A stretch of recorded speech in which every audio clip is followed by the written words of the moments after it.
Abe Gordon, we are back. College football overtime with a brand new logo. If you check out the top upper hand, I don't know if it's a left or the right. Honestly, everything inverts at this point, so it's up there for me. But You it's got a a brand new 50-50 logo, shot, bro. Take a guess. 50-50. But college football overtime, we're back, and we got a brand new logo, brand new look.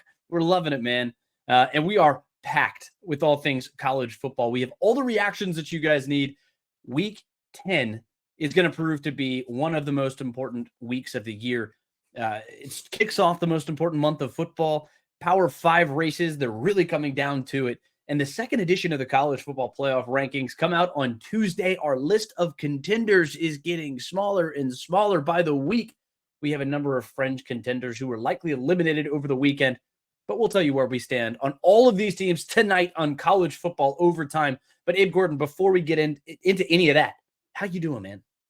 Dude, we are just flying high, I guess I would say. It was just such a strong week of football. Like you mentioned, one week leads into another, but the big games delivered, starting early and all the way, obviously, until things wrapped up in the Pac-12. It was another fun Saturday of football, and every week you're just reminded how lucky we are to be fans of this sport, because the time comes and goes, but boy, it just seems to deliver every single week. You can look at the schedule, you can look at the matchups, and maybe you feel it's not there, but every week somehow it is. So that's just another one in line for football.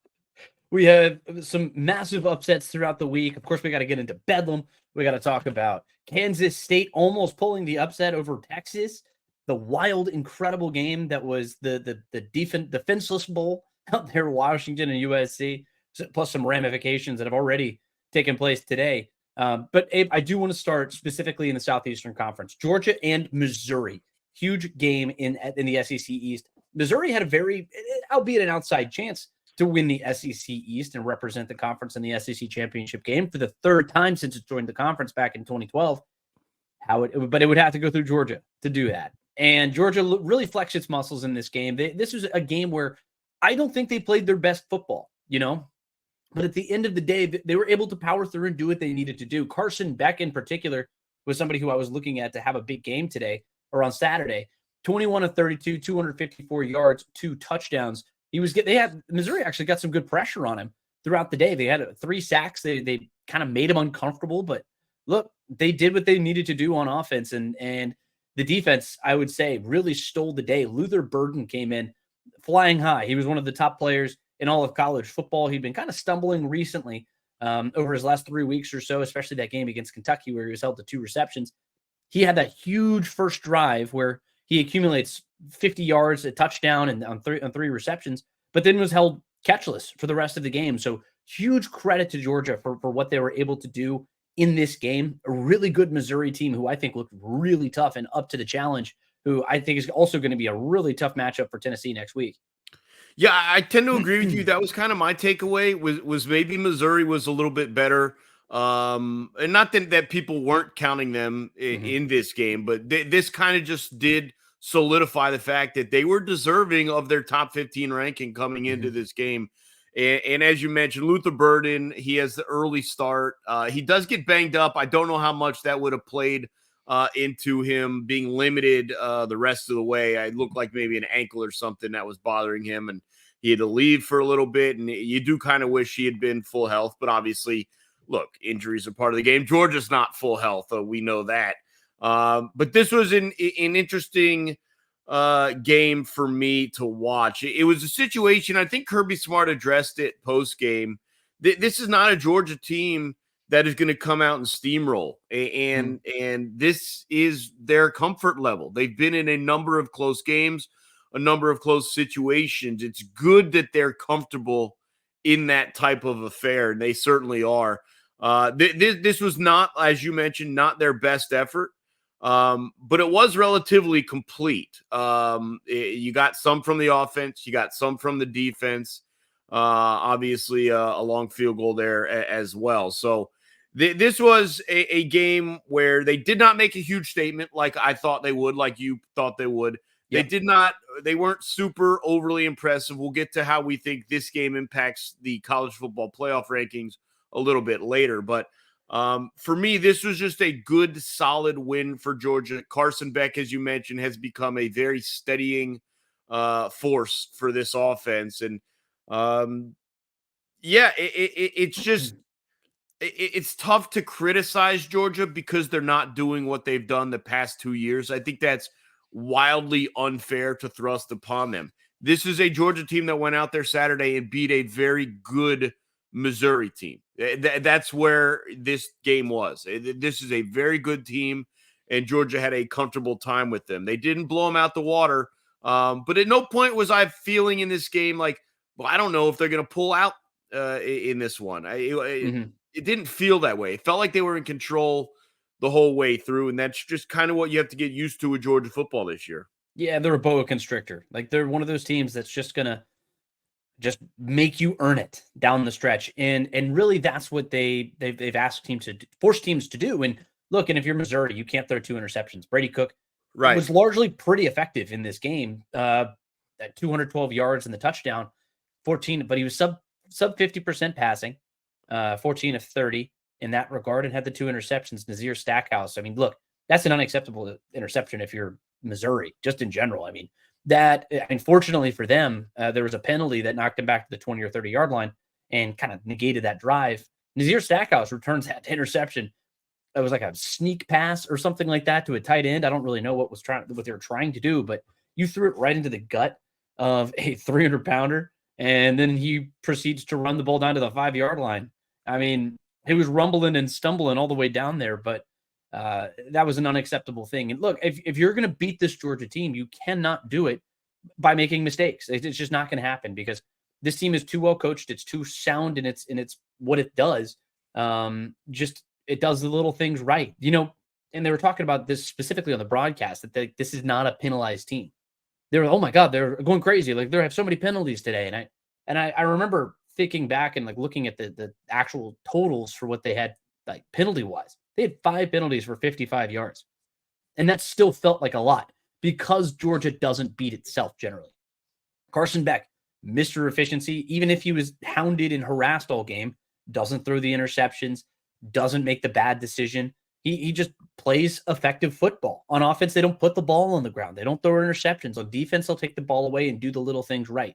And Missouri just isn't a talented enough team to get away with that. But one thing I will say specifically for Missouri is they got the rushing attack working in this game.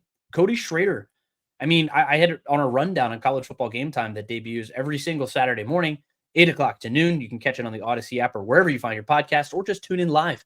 We love that too. But Cody Schrader, he in first halves of games, he averages something in the likes of 4 yards per carry. In the second half, it goes up to 6.5 yards per carry.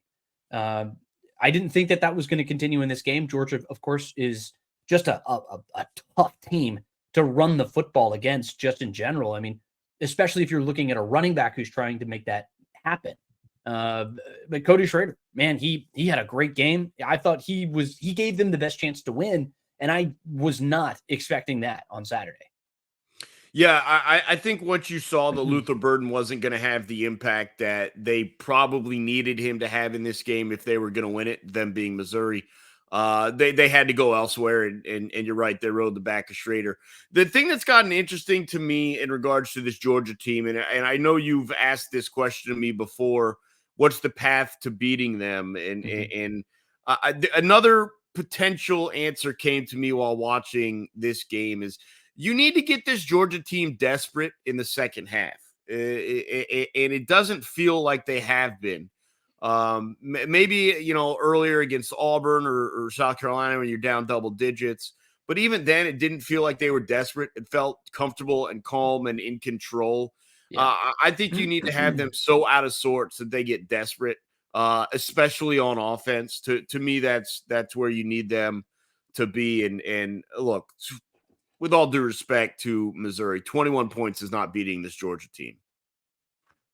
Probably not. But one team that is coming to town into next week, the Rebels, Ole Miss Rebels. That's an offense that we're going to be talking about here in just a second. They'll need a win against that Rebels squad, and then they'll lock up the SEC East. Of course, this game goes a long way in doing that. Missouri and Tennessee, they'll need a little bit of help if they want to represent the SEC East. It's likely going to be Georgia just based off of this result, but Georgia still has to play Ole Miss. Georgia still has to go on the road to Knoxville and play Tennessee, and both of them, Missouri and Tennessee play that week or next week in a likely elimination game. So we'll see what happens there. That's going to be a really good one that we're going to discuss here on Thursday morning, right here on College Football Overtime. So make sure you tune in on Thursday to get all of that analysis. But I do want to move on into another game that had massive implications in the Southeastern Conference. That's Alabama and LSU. Alabama jumps on LSU and seizes control of the SEC West in just a dominating offensive effort. I know you've been looking for them to falter. Jalen Milroe in particular, they throw the ball down the field and they kind of hope for the best. But one thing I mentioned on Saturday is I thought that this was the game that they were finally going to unleash Jalen Milroe's legs. And they did that in a massive way. 155 yards on the ground, 4 touchdowns. And then on top of that, he was he was just effective in the passing attack. 15 of 23. He was hitting his spots. 219 yards passing, 96 QB rating. I mean, look, the dude was doing everything he needed to do in this game. He was Superman. We looked at Jaden Daniels to be that guy, and he was a really great player. And look, he showed why he's one of the most electric players in college football, but Jalen Milroe stole the show. Yeah, this was a game that was tied 28-28 late in its stages. And obviously, Jaden Daniels goes out and gets kind of banged around a little bit, and he's out of the game, and Alabama seizes control from that point forward. But you're right. The thing to me is with Milroe is I'd always been asking why they weren't, and there's a lot of quarterbacks in the SEC that feels like they should run more. Obviously, Jaden Daniels runs a lot.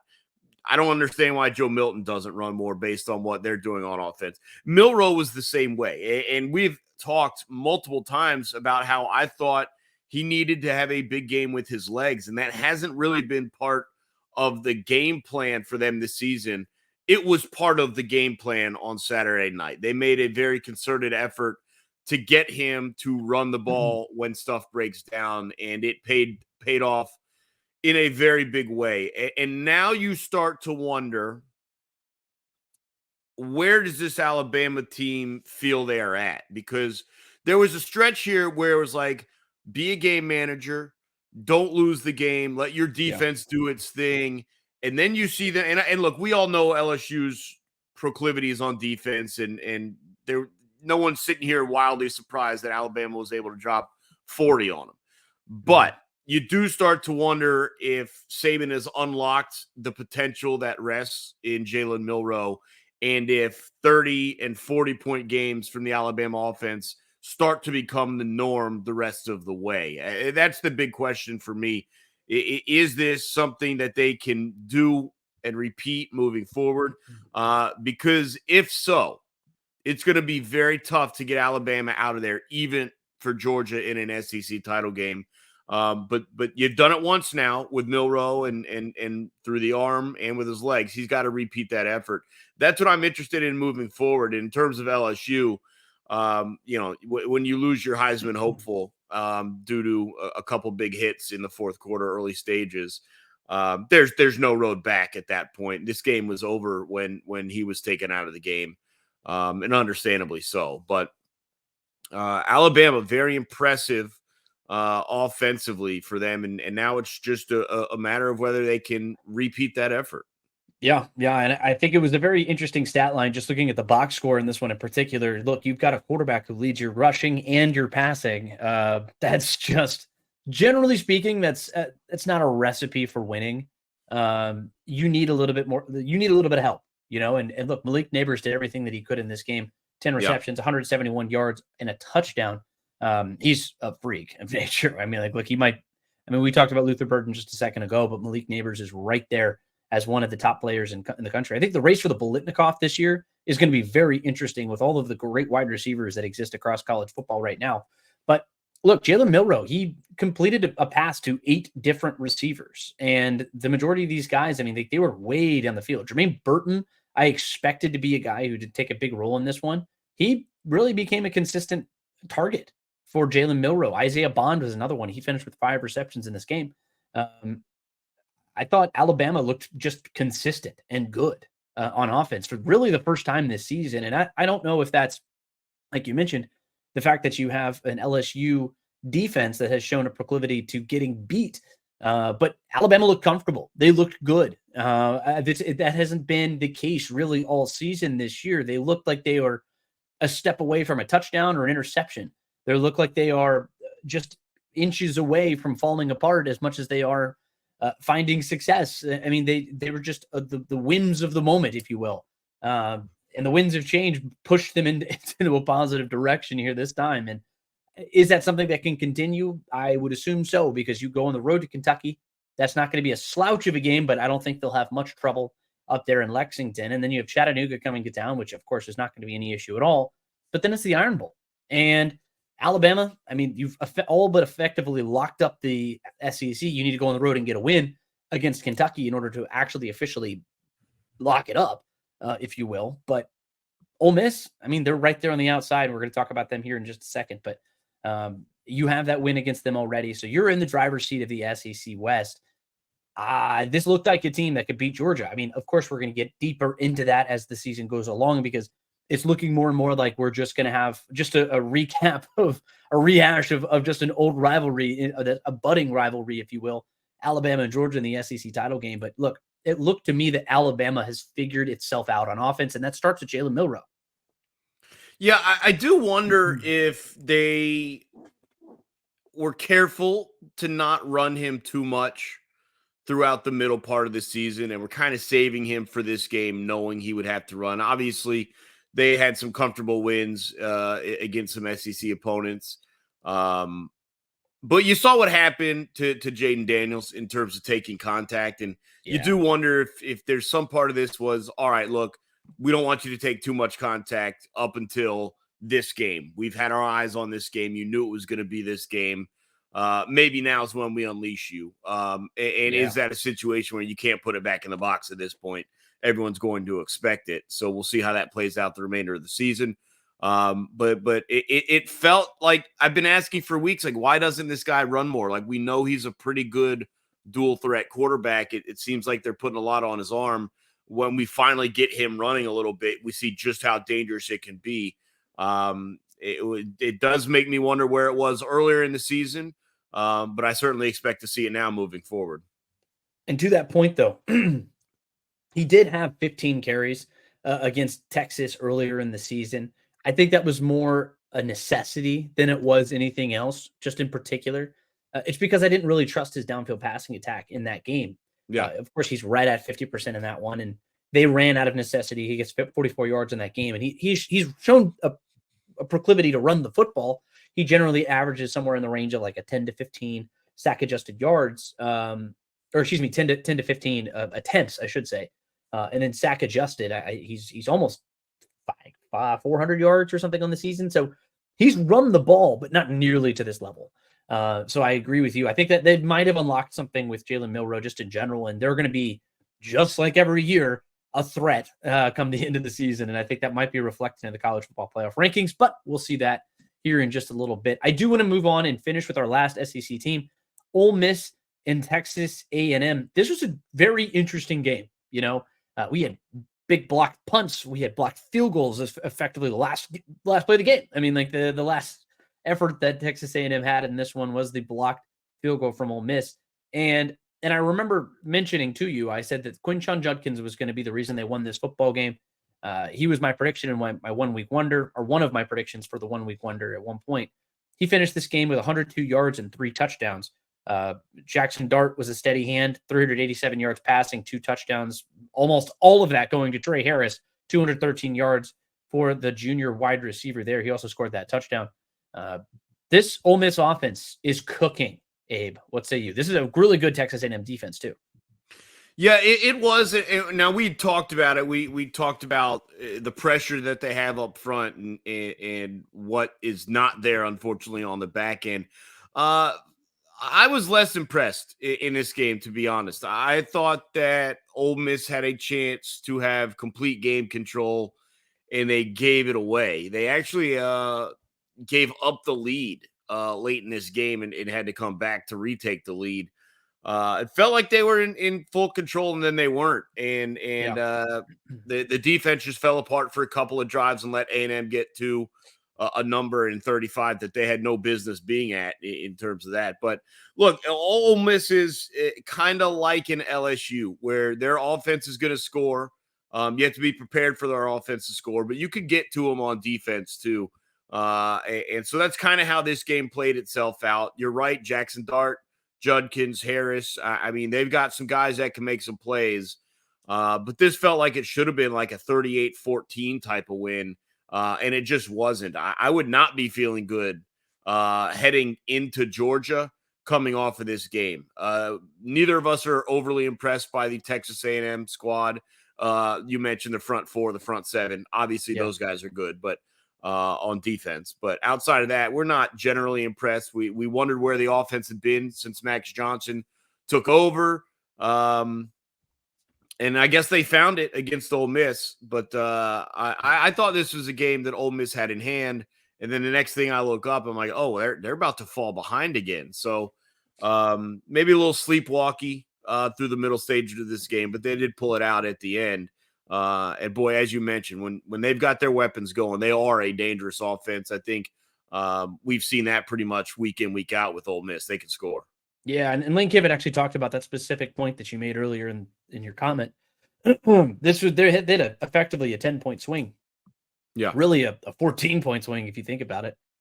Going into halftime, they had a holding penalty to gate a touchdown that would have put them up 21-0 and really put a damper on the early going in this game. But a holding penalty negates that. Then you have the blocked field goal that goes for a touchdown. And all of a sudden, instead of 21-0, and then instead of 17-0, it's 14-7.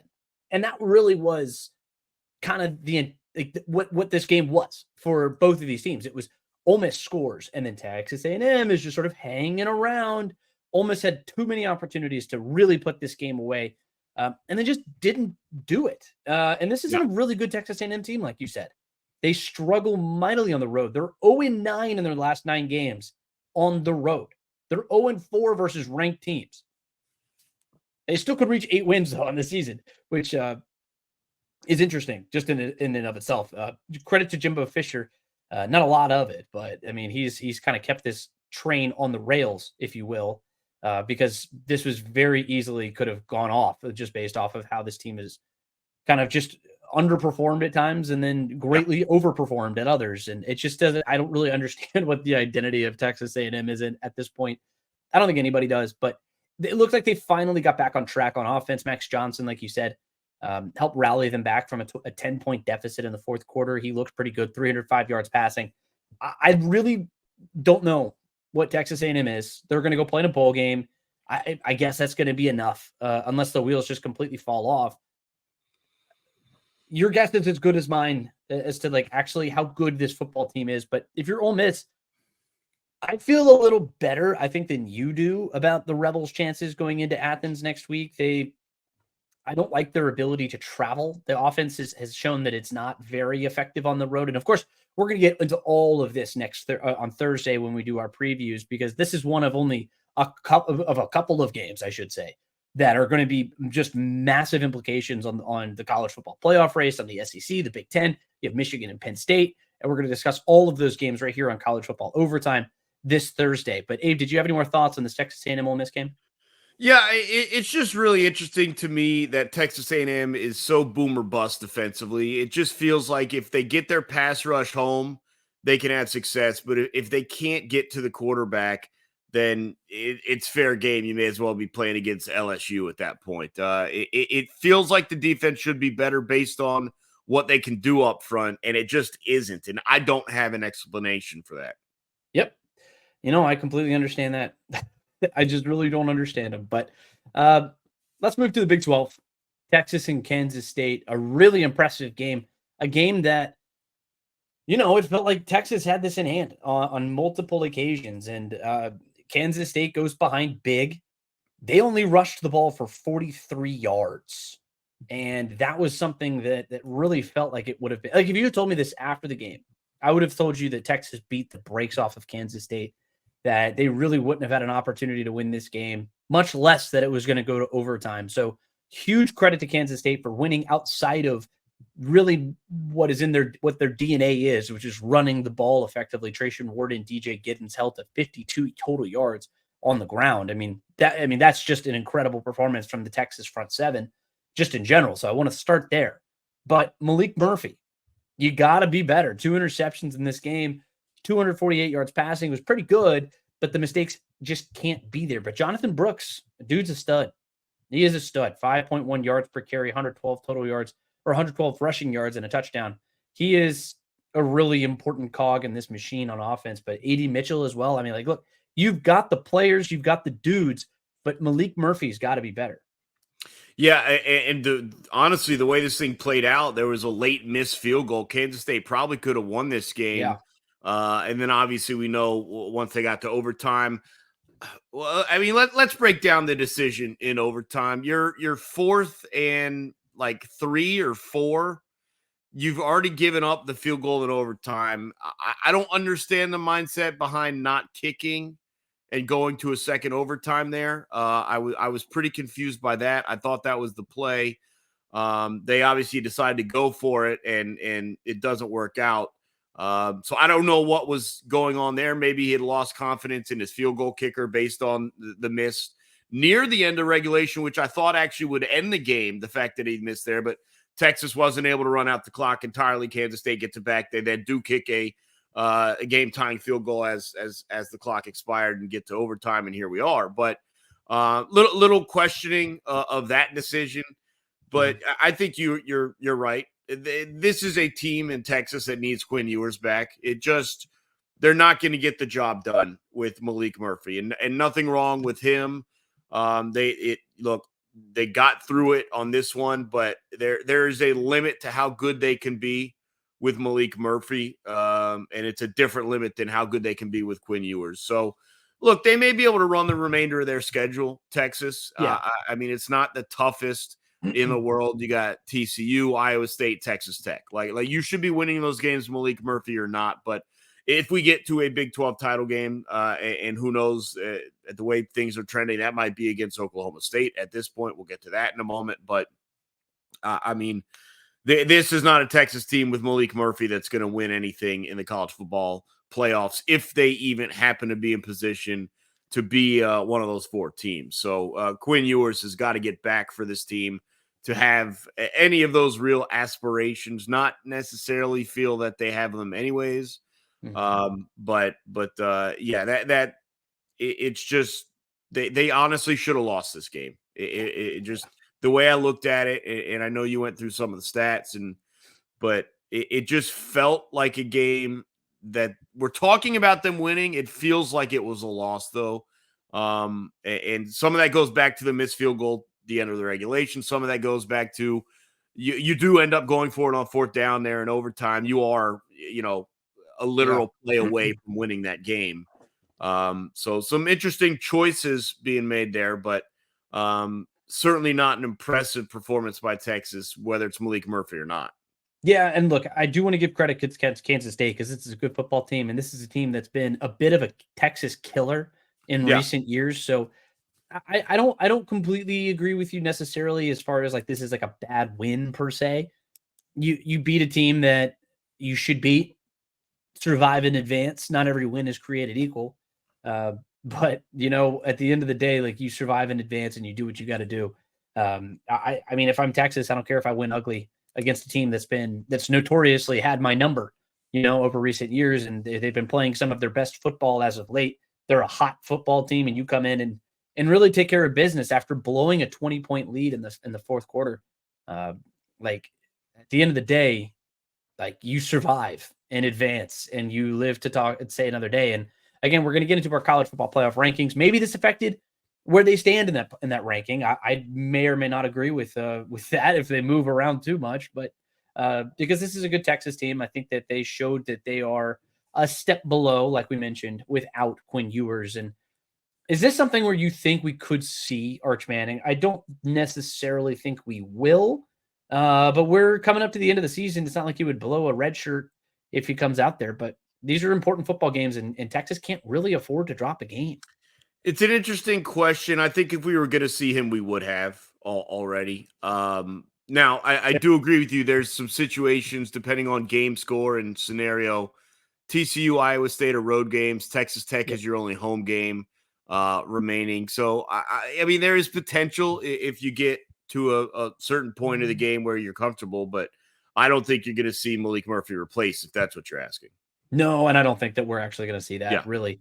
Down the stretch, like you mentioned, at TCU on the 11th, at Iowa State on the 18th. Those are difficult. Don't sleep on those two games. Iowa State was right there. They're right there 4-2 in conference. Don't let that 5-4 record fool you. They've been pretty good in the Big 12 this year. And then you finish the season at home against Texas Tech.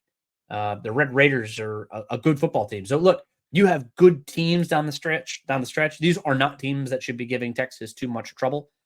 Ultimately, at the end of the day, I fully expect Texas to remain undefeated throughout the rest of their slate and just finish with the one loss against Oklahoma, who we're going to get to here in just a second. And a team that I am fully expecting them to be playing in the Big 12 title game, especially based off of the performance on Saturday in the final edition of Bedlam.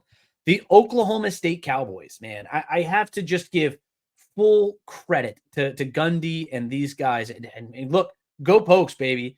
I mean, this is a team that has dominated you. The people in Oklahoma, I mean, we talked to the play-by-play voice of the Oklahoma State Cowboys on Saturday. And look, he mentioned it. Like, this game means a whole hell of a lot to the people in Stillwater. I mean, this is Big Brother that was coming into town likely for the final time as just a regularly scheduled opponent. They've dominated you. They've dominated you over the last 100 years, but you get the last laugh. Ollie Gordon is just a freak of nature. And if he's not invited to New York City based off of the performances that he has had over the last couple of weeks, then that is just a travesty and a shame to the sport of college football. He rushes for 137 yards and 2 touchdowns in this game. He was honestly the biggest reason why they won this game. Not necessarily based off of what he did on the stat sheet per se. It's what his influence had on this football game. 137 yards is a great day by most standards, but this is also a guy who had 247 2 weeks ago. He's a guy who had 850 total yards coming into this game, just his last 3 games. No, it was what he did to the Oklahoma front. They all stuck all the way up to the front. And then quarterback Alan Bowman is able to just pick them apart on the back end, single coverage. He passes for 334 yards in this game. Rashad Owens has 10 receptions, 136 yards. And Brennan Presley, 8 catches, 97 yards. Those were his 2 favorite targets in this game. 334 yards from the quarterback. It was not something that I was fully expecting to see. But then again, not a lot of people were expecting a 27-24 Oklahoma State victory. But go Pokes, man. They're right there on top of the Big 12. They are 5-1 in the conference, and they are riding high as they look to finish out the season.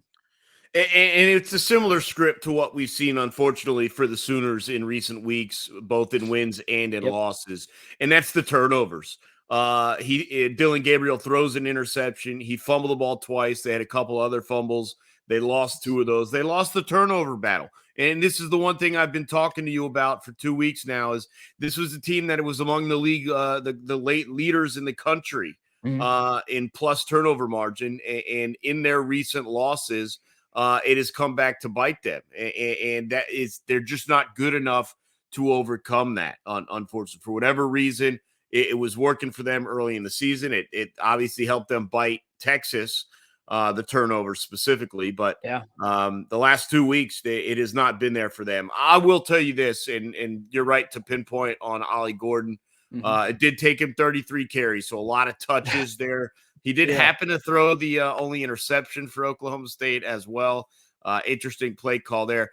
But I want to go to Oklahoma and just give a little bit of props, even in the loss. Drake Stoops is a guy that is probably an easy target for a lot of people because of the last name Stoops. But that guy's just a heck of a football player, man. He's super fun to watch. And I just respect the heck out of what he is doing and his game. When you watch him play, just a lot of physical toughness, man. He's searching out contact, but he's got good hands and good route running and all that stuff. So Drake Stoops is probably a receiver maybe not everyone respects and gives credence to, but boy, he's a really good football player. But you're right. Ollie Gordon leads the way here. Yeah. And it wasn't the 200 some odd yards it's been 2 of the other 3 weeks, but it was more than enough. It was about, as you mentioned, game control. That's what this was about. And it was also about, as you mentioned, what it allowed Alan Bowman to do within the offense. This is a very impressive Oklahoma State team. And again, we talked about it before the game. It's so easy to overlook them because of their losses and how things played out early in the season. But this is a team that has, and we'll talk about it throughout the show, throughout moving forward on Thursday as well. There are a lot of teams that don't have their identity still. And we are 2/3 or 3/4 of the way through the college football season. It is safe to say one of the teams that knows who it is Oklahoma State. They know their identity. They know what they want to do on both sides of the ball. And that's what allows them to play the way they have. And so, Mike Gundy in his 19th year gets it done one final time there against the Sooners in Bedlam. So congrats to him. This was an outstanding performance for a team that had been buried, and I would say no longer. Yeah, especially, I mean, just look at what this team was discussed as. I mean, people were calling for Mike Gundy's head after they lose 33-7 against South Alabama. I don't know how it happens. That was just probably still to this day is one of the most inexplicable results of the college football season this year. But I mean, full credit to Mike Gundy. This is a team that I mean, his squad only won 2 of his first 16 games against Oklahoma in Bedlam, and has now won 2 of the final 3 against the Sooners. But I will say, though, this Oklahoma team, the writing has kind of been on the wall for them. I know you blame the turnovers in particular, but each of the Sooners' past 4 games have been decided by 5 points or fewer. Of course, they won the first 2 against Texas and Central Florida, but then they lost the last 2. They lost to Kansas in a game that likely derailed their season, and then now against Oklahoma State, which has just completely knocked it off.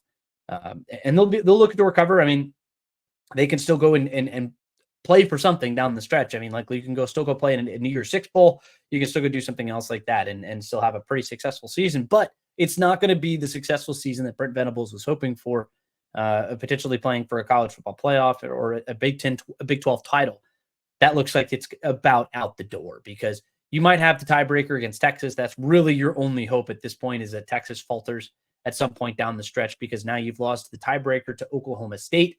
And their final stretch, let me look at it. It's at UCF, at Houston, and then Brigham Young comes to town for the final game of the season. And I don't see them dropping a single one of those games. They shouldn't. Crazier things have happened in college football, but Oklahoma State is playing some of its best football when it matters most. And that's a full credit to Mike Gundy and that coaching staff over there in Stillwater, Oklahoma. But I do want to move on. Oh, actually, last thing I will say, there was a 5-way tie in the Big 12 last week going into the week. Now it's just 2. It's Texas and Oklahoma State. That's what it's looking like. It's about going to be finished that way. So we'll see what happens there. So it looks like we're starting to figure out who we're going to have playing at the very top. One that is still turning its way through is the ACC. It's looking like it's going to be Louisville and Florida State, but one team that is still alive, the Clemson Tigers. It's a little strange. I don't really know what to make of them, but they came into Saturday, and full credit to them. I blasted Dabo Swinney and the Clemson Tigers on this very podcast on Thursday. And I'm going to bring them their flowers. Look, they earned this game. They played with a chip on their shoulder and leaned is probably not even a big enough word for what they did with Phil Maffa. He carried the ball 36 times for 186 yards and 2 touchdowns. Not super terribly efficient considering he had 36 rushing attempts. Cade Klubnik only completed 13 passes. It's not pretty, but I think they know that they can't lean on Cade Klubnik anymore. This is just not the guy who they expected him to be for the Clemson offense, but they got a little lucky. Cade Klubnik throws the interception in this one. They do have a pick 6 on Sam Hartman, one of the 2 interceptions that they had on Sam Hartman. But they fumbled the ball 3 times. Don't forget that fact. They fumbled it 3 times in this game. The fumbling woes have just killed them this year. They only lost one of them. So it didn't really come back and bite them and cost them in the end. But they get the win against Notre Dame, 31-23, a game that at the beginning of the season, a lot of people had their eyeballs on this one and circled it in bright red Sharpie and said that that's going to be a huge game. That's going to be a college football playoff ramification type of game. And not really. Notre Dame has its 3rd loss of the season. Clemson avoids its 5th loss of the season, which would have just been an incredible performance or just an incredible result for that. But Clemson, they keep their season alive with a 31-23 win over Notre Dame. Yeah, it's been a wild season for Clemson. It's safe to say that. Going back a couple weeks, I thought they played well enough to beat Florida State. Obviously, the one big play switched things for them, and their season's been kind of wild since then. And this feels like maybe a little bit of restabilizing for them. Look, the frustrating thing is this Clemson team has always been there. They have an outstanding secondary, a pretty good defense overall. They can play tough, and just some days they just don't seem to show up, whether Dabo wants them to or not. And in this situation, they did. And a lot of people have been counting them out. Obviously, a lot of laser focus has been towards Dabo, and some of the comments that he's made. But obviously, they're still in this, and they're still a very tough out. Florida State's already clinched their way into the ACC title game. As you mentioned, we'll see who they'll be opposed by. It'll get settled in the next week or two. But this is a Clemson team that on a good day can still beat most teams in the country. I think that is what they showed. For everyone who wanted to, I'm not suggesting you, but there were a lot of people who did want to bury Dabo Swinney. I think this is just a reminder of a program that reached the heights that Clemson reached, even when it's struggling, still isn't that far away from what they were. And I'm not suggesting that they can recover and win a national championship this year. But what I am saying is, look, they still got some top talent. The guy didn't forget how to coach overnight. There are issues with the quarterback. There are issues with the coordinators. Like, there's no denying that this is not the same team, but they're also not as far removed as a lot of people want them to be. That's all this game did, was serve as a reminder. This is not a team that's going to go winless over its last 4 games. It's not a team that's going to miss a bowl. Like, let's calm all that talk down. Now, they still have a long ways to go to get back to where they were, to get back to where Georgia is, or Alabama, or Washington, whoever you want to throw in there. But just a reminder that this team is still pretty good on the right day.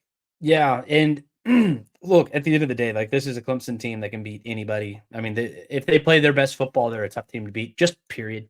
End of story. I mean, you play that game against Florida State at home in Death Valley 10 times out of 10. It's not 10 times out of 10 that Florida State wins that game. Florida State didn't play their best game when they played Clemson, but it was still good enough to win. But this Clemson team can still give anybody a great game at any given time. They opened as an 18-point favorite against Georgia Tech, a team that we're going to get into here in just a second, because they had an incredible effort against Virginia. But Clemson's not buried. They're not done yet. They're not invulnerable. And it's hard to really get a full feel of what Notre Dame is, just in general. The Jekyll and Hyde season has continued for the Fighting Irish. I'm a little frustrated with this team in particular, because they really appeared to have turned a corner. 2 dominating wins. You have the game against USC, which seemed like just a program-defining win for this coaching staff. You beat them by 28 points, and then you beat Pitt by 51. I mean, I thought that this team had finally figured something out. The offense looked effective. Audric Estime, Sam Hartman, and everybody else. The defense looked tough, looked physical, and it looked like it was actually winning at the point of attack. I thought that set them up really nicely for this game, because they were playing some of their best football. And I was like, all right, well, let's see if this can continue against another really tough opponent. No, it was just not the case. And I think it all comes down to Sam Hartman. He throws the 2 interceptions in this game. They do have the fumble lost. He was sub 50% completion percentage. That's just unacceptable. I mean, he had 146 yards passing. That's unacceptable. This team's he's got to be better, and we really expected them to be Audric Estime to take a big front row center role in this game. He was one of the biggest reasons why they trailed 24-9 at halftime. They had to settle for 3 first-half field goals. Audric Estime needs to be, if he's playing his best football, he's scoring there, and like you need more from your offense in those situations. You cannot only come away with 9 points on those possessions in a road environment against a team that's basically in desperation mode, trying to save its season and rally for its head coach, a team that clearly still believes in Dabo Swinney and what this program has to offer. You need to score in the red zone, and they just didn't get that done. Yeah, it was interesting to see. You've got a Clemson team that ran the ball 43 times, just 31 carries for Notre Dame. And Estime had 17 of them. He had averaged 5.1 yards per carry. It felt like it should have been a bigger part of the game. I agree with you. And instead of Hartman chucking the ball all over the place 30 times and having, like you said, less than 50% completion, feels like the run game should have been a bigger part of this one, and it simply wasn't. And even more so when you look at what Clemson can do on the back end, their defensive backfield is just that good. So it was an interesting game plan, I guess. The stats say they should have ran the ball more, but they didn't. So I don't know what was going on there. I agree with you. It's frustrating for Notre Dame. It felt like after that Louisville game, you had kind of recovered, and it felt like 10-2 seemed likely. Obviously you got to play the rest of the way out, but maybe it's 9-3, which isn't terrible, but you're going to be frustrating not to hit double digits on that win total in the regular season. Yeah, it was a frustrating end of the season, in the second half of the season for Notre Dame. That seemed like they'd figured something out. Just specifically on offense, it looked like they were kind of rolling, and I kind of expected more from them in this game. They kind of looked hapless at times. Granted, they did have a great comeback, and they nearly pulled off a pretty exciting comeback at that. But I do want to move into another team, Georgia Tech. They had a really impressive game. I actually thought that Virginia was going to be a team that was going to give them a lot of problems. And this is, of course, the next team that Clemson's got to face. This is a team that is also looking to fight for bowl eligibility. They have identical 5-4 records, not identical in the actual ACC standings, if you will. One's 2-4, one is 4-2. One has a chance to go play for an ACC title game. Believe it or not, you need a little bit of help, and obviously I don't think that's going to happen. But mathematically, they are not eliminated yet, and a lot of that has to do with quarterback Haynes King. He has another incredible day. The rushing attack has another incredible day. They run for over 300 yards in this one, and Haynes King in particular throws the ball to 10 different receivers, and he also does it with his legs too. I mean, when he is playing at his best, and he's not turning the football over and throwing interceptions and making bad decisions with the football, which albeit is not very often, this Georgia Tech offense is among the best in the ACC. And that goes right in hand with the UNCs, the Florida States. When they're at their best, they have shown fully capable of jumping on opponents, just like they did against UVA, a UVA team, which, mind you, don't let that record fool you. They are a much better team than that their records might indicate. They just beat North Carolina. They went wire to wire with Miami and just barely faltered in that game. But Georgia Tech comes up to Charlottesville and punches them in the mouth. Yeah, real impressive performance offensively from this Tech squad. And you mentioned Haynes King. Out of 30 passes thrown, just the 7 incompletions. I mean, it's an outstanding efficiency number for him. And obviously, as you mentioned, 7 rushes, 2 of those for touchdowns from King, 5 rushing touchdowns overall for that squad, 300 yards. I mean, they just got it done at every aspect of what you want them to do offensively. There's no doubt about it. And look, they get a turnover on defense. They hold Virginia under 20 points. I mean, that's a great recipe for that Tech program to win a lot of games. And that's what we saw. I was shocked, to be honest. Yeah. It was competitive early. Virginia gets the first score. They go right down the field, and you're like, all right, what are we working with here? And Georgia Tech just mollywopped them the rest of the way, really separated and pulled away in this game, and 21 points in that third quarter, leading to a very comfortable second half for Georgia Tech. Just very, very impressed by what they were able to do in this one. A game that a lot of people thought would be competitive, thought would be close, And Yeah. for whatever reason, you go figure it out. Just Georgia Tech on the road. They're very good on the road. I don't know why, but they are, and they showed it on Saturday. This was impressive. I don't know if eye-opening is the right term because there's still a limit to what this program is right now. Yeah. But that was an impressive showing to beat a team that you're probably pretty close to competitive-wise. To handle business like that, that's a good look. Yeah, and of course, Tony Muskett goes down in the first quarter of this game after the first drive, which looked very impressive. The starting quarterback for Virginia, that is. He looked very good to start, but the UVA team just sort of fell apart after that fact. And the thing that I was most encouraged about with Georgia Tech in particular was the fact that they scored 21 points in the second quarter. They've done that a few times this year. Actually, they ride big quarters and then just fall asleep and do nothing else for the rest of the game. They kind of go limp. They did that specifically against Louisville in the first week of the season. They scored 28 points in the second quarter rather, and then nothing for the rest of the game and ended up losing it. That was not the case on Saturday. They scored 21 points, and then they matched that in the second half and scored an additional 21 points. They were efficient and balanced on offense. On defense, they were very effective. They did something, I think, on Saturday that we haven't seen from them all season, and that's tackle effectively in space. That was really what Virginia does very well, is that they have the ability to turn short plays into long plays. And they did that against North Carolina, and they would just sustain drives. Georgia Tech, for the first time all season, we saw them get Virginia off the field. And I think that's going to be a really major key for them coming up on Saturday as they go down to Death Valley and take on Clemson. They open as an 18-point underdog, I believe, in that game. And that's going to be a really important game for both of these teams. Georgia Tech looking to become bowl eligible for the first time since 2018. Clemson looking to also be bowl eligible and keep that long streak of bowl eligibility alive as they look to salvage what's left of this season that they can for the Tigers. That's going to be an interesting game, and we might get into that one here just a little bit.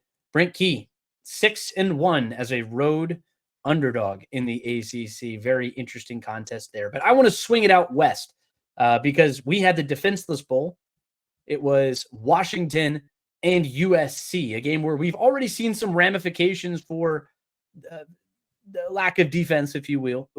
Alex Grinch, after allowing 101 yards or 101 points, he wishes it was 101 yards, 101 points in his last two games, at least 32 points in 9 of his last 10. The Grinch doesn't even make it to Christmas, man. He gets fired. USC is now defensive coordinator less. I think they actually they elevated their linebackers coach or whatever, but he's no longer with the program. 52 points to Washington.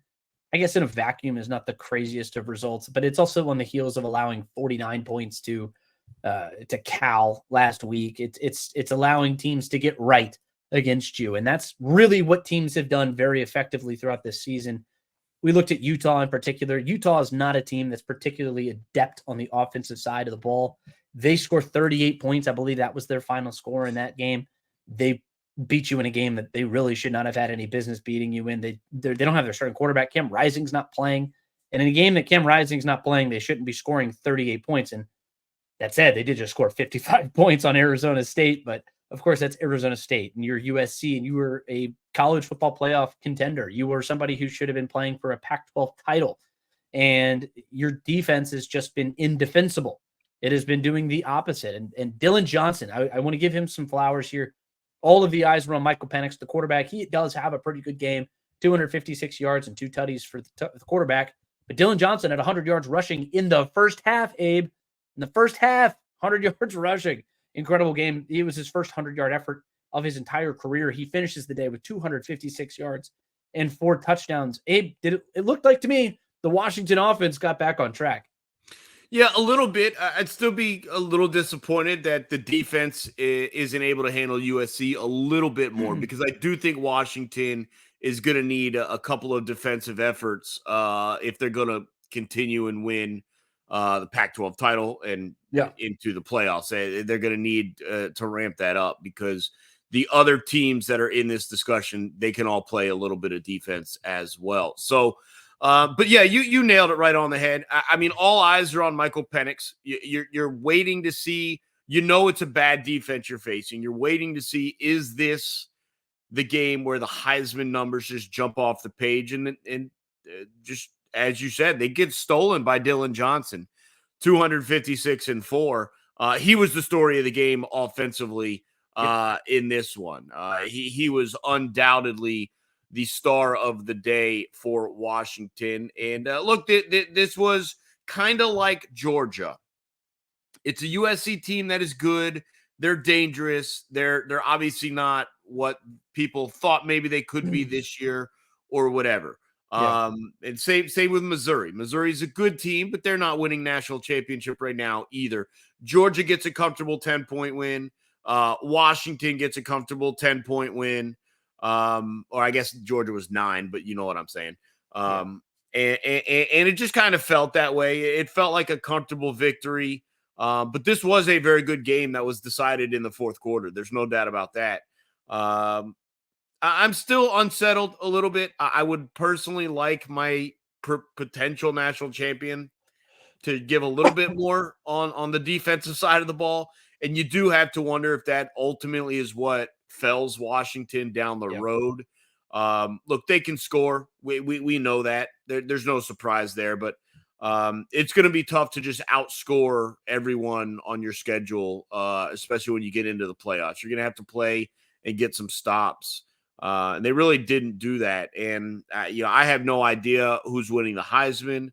But in my opinion, Penix really didn't take a step forward in regards to this game. So that thing's back up for grabs. Jaden Daniels looked great, but they lost. He was knocked out. We'll have to wait and see on his availability for next week that if he was in the discussion. Ollie Gordon. I mean, it's a wild discussion, but I did think this was a chance Penix could maybe throw 6 or 7 touchdowns. Now, they got 6 or 7 as a team, but they weren't all through his arm. They were through, as you mentioned, Dylan Johnson and the ground game. So it was an impressive win. Anytime you go onto the road to a top 25 team, I think you'll take that victory. But I still think they have a lot of work to do there if they're going to ride that offense to a national championship. Yeah, and this is a Pac-12 conference that just 4 weeks ago, they boasted the number 7, the number 8, the number 10, the number 15, the number 16, the number 18, and the number 19 team in the AP poll. We were a little, frankly, for a good reason, concerned that a team wasn't going to be able to run the gauntlet that is the Pac-12 this year, which is, as far as depth goes, by far the best conference in college football right now. And they've struggled to put away their last 3 opponents. Of course, we saw the Arizona State game. That's still sort of an inexplicable result to me. It just felt like a team that was sleepwalking after a huge win against Oregon. But they've struggled to put away 3 straight opponents. And they, of course, with USC, I mean, I understand why. That's a really high-powered, high-octane offense that you faced over there with Caleb Williams, the reigning Heisman Trophy winner.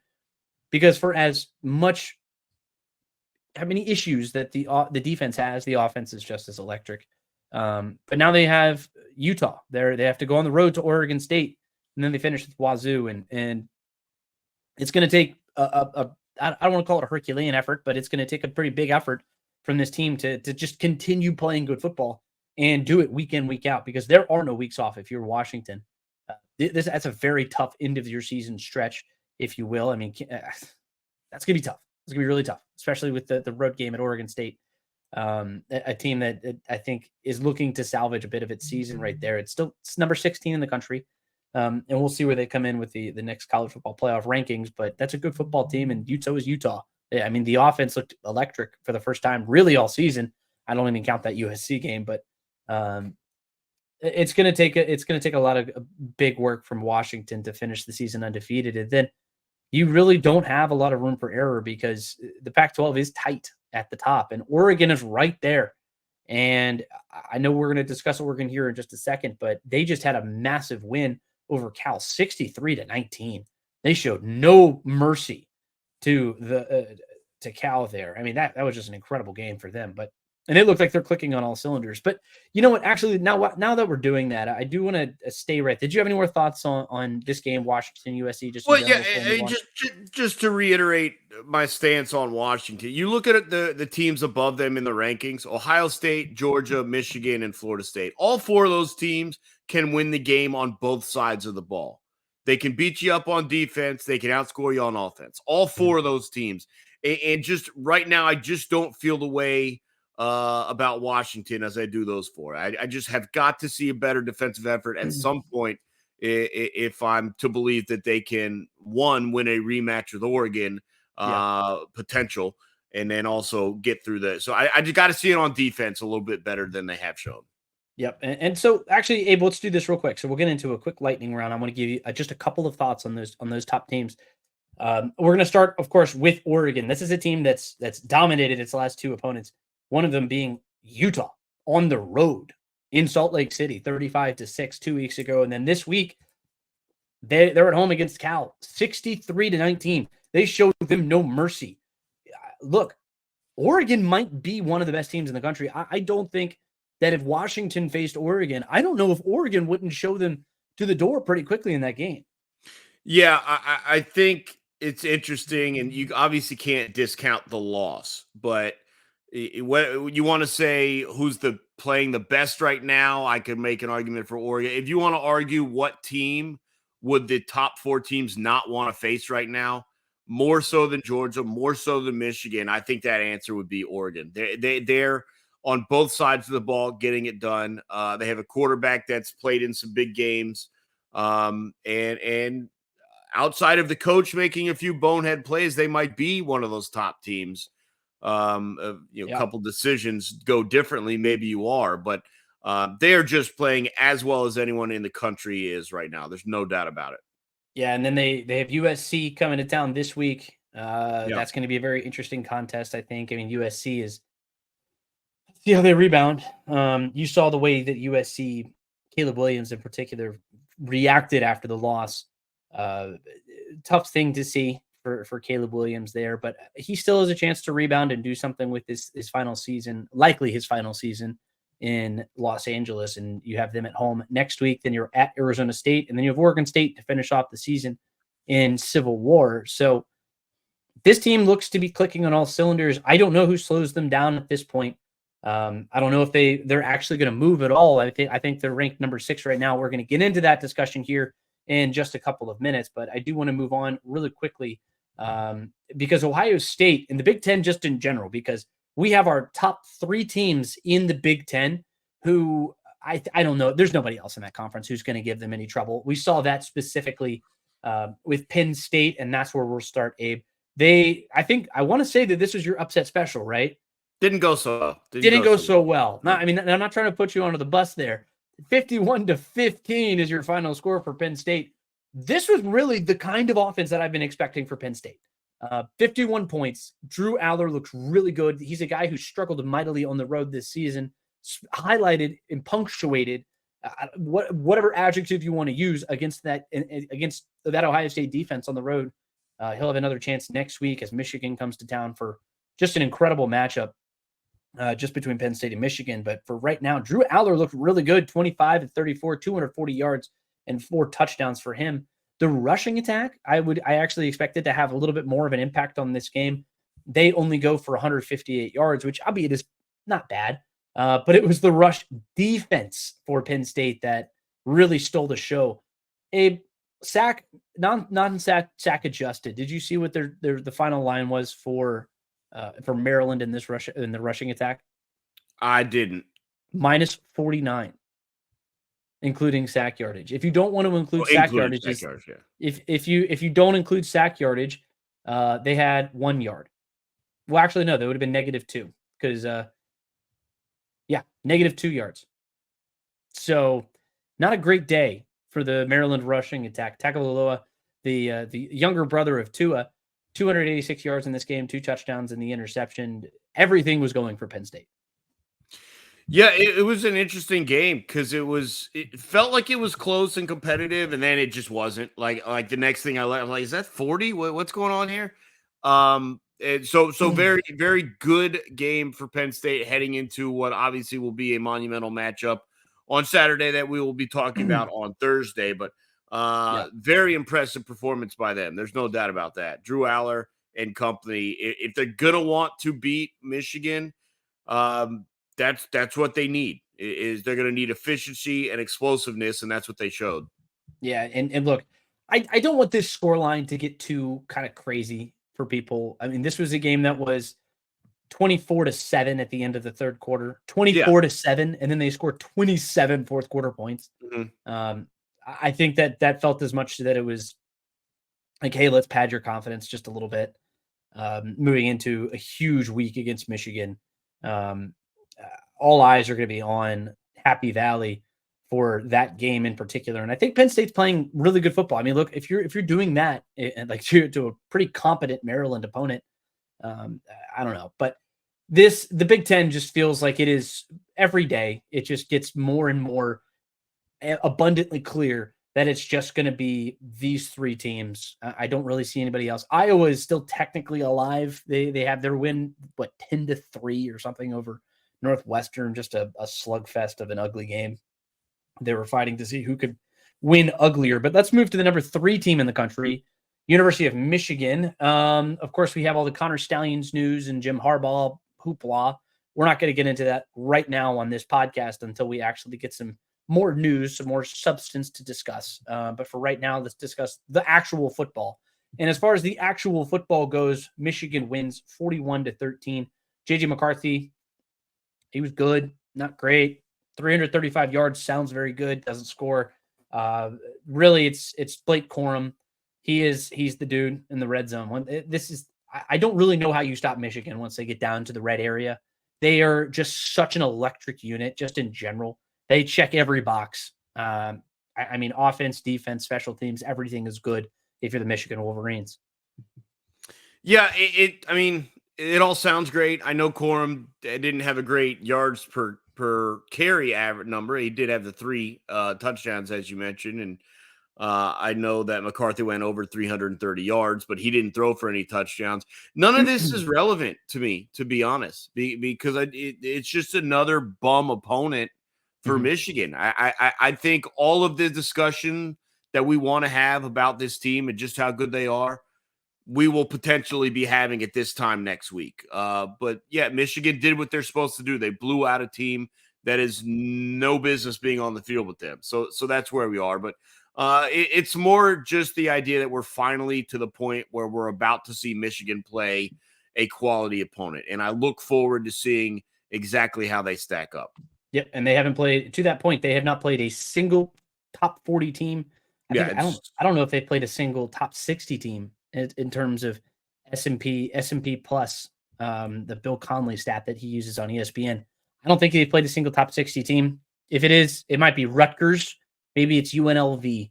At this point, this is just such an embarrassingly bad schedule. I don't know who Michigan is yet, and we are in week 10 or through week 10. So it's a little embarrassing. I will say this though. They are 0-1 against the spread when they don't have their dude on the sideline, Stallions or whatever.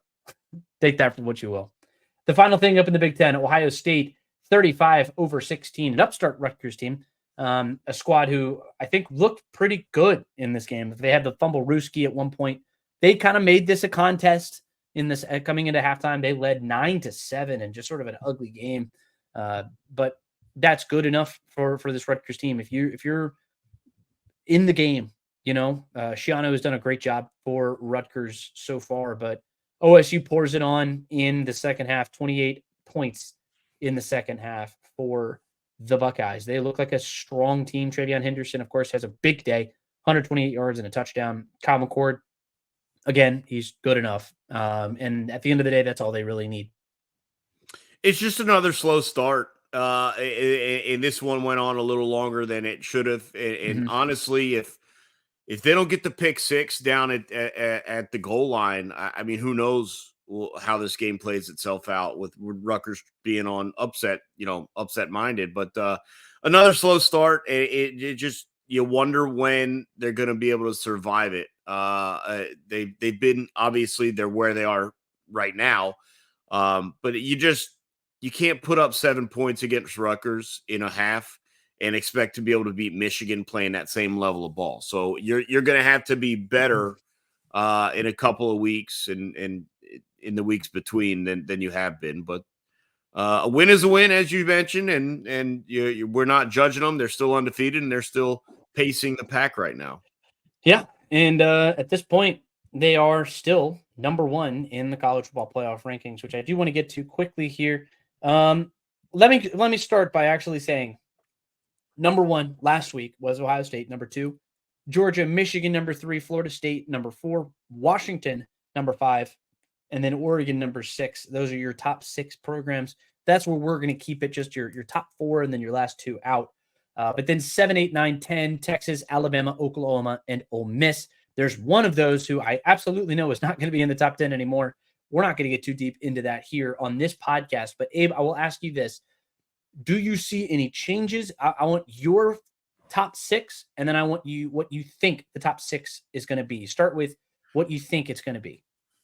I think you're still going to have Ohio State one. I don't think Georgia was quite impressive enough against Missouri to jump Ohio State. So I would still say Ohio State, Georgia, Michigan are 1, 2, 3. I do think you see a flop at 4 and 5. I think Washington, a road victory over a top 25 team. That's going to be enough to get them to leapfrog Florida State into the 4 spot. Florida State falls to 5, and then obviously Oregon will remain 6. That'd be my only adjustment. Sure. That I think they'll make. They definitely could put Georgia 1 based on a top 15 victory. But I don't think they will, just based on the idea that wasn't as impressive as it could have been. That's fair. All right, so I'm going to start with my college football playoff ranking. I'm going to say my top 6. I think Georgia's the best team in the country, and I'm still going to stand on that fact. I think they showed it again on Saturday. They didn't play a perfect game, and they still won by 2 scores against a pretty good Missouri team. They're my number 1 team in the country. Number 2 is going to be Ohio State. They do have they have the 2 best wins in the country. They got the resume, yeah. They got the resume. They're not sexy. They play really good defense. The offense is just largely okay, but it seems like they're figuring out the rushing attack, and that's going to go a long way as far as their prospects go for the rest of the season. They were my preseason pick to represent the Big Ten in the college football playoff, and I firmly believe that they're going to be that team still at the end of the season. They're my number 2 team right now. Michigan is number 3. I still have Washington at number 4. That's where I had them before last week. It's where I still have them this week. I think they've looked a bit sluggish in the last couple of weeks, but you know what? They've survived and they've continued to play. I think that win against Oregon is still the best win of any single win against anybody in college football this season. Number 6 is Oregon. I think Oregon is by far the best one-loss team in the country. I think that, honestly, when we get to the end of the season, I think Oregon's going to be that 4th team. They were my preseason pick, and I'm going to stick with those guys right there. I think they're going to continue to roll in the Pac-12. But as far as what I expect it to be, what the College Football Playoff Committee to actually do, Ohio State's going to stay at that number 1 spot. I think that just makes the most sense based off of the rationale that the committee had after the rankings came out on last Tuesday.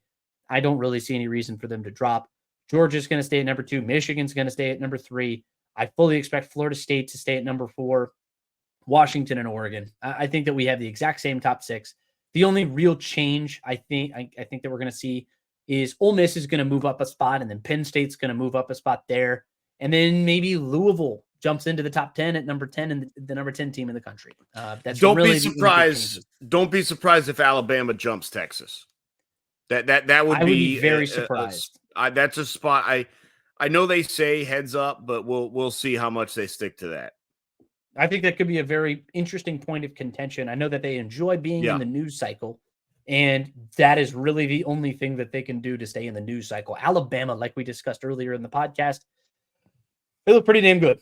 They look pretty damn good against LSU in that game. Played at home, won big. I think Texas, they like to reward ranked wins, so we'll see how that plays itself out. Mm-hmm. Well, that is it for us on College Football Overtime. I mean, just an incredibly packed week of action. I feel like Abe, we wanted to stay pretty consistently fast on this one and try to keep that tempo up. But there's so much good college football happening right now, and we're going to keep you updated on all of this stuff right here on College Football Overtime, as you see on the bottom, every single Monday and Thursday. So make sure you are subscribed right here on the Sports Radio 92.9 The Game YouTube page. Go check that out there. Also, go check us out on anywhere you find your podcasts, Apple, Spotify, the Audacy app, anywhere and everywhere. Find us. If you love college football, make sure you're giving us a follow at GChapATL on Twitter, at Abe Gordon on Twitter /X/ whatever you're calling it these days. We'll figure it out. But for Abe Gordon and Garrett Chapman. We are College Football Overtime. Thank you so much for joining us. We'll see you on Thursday.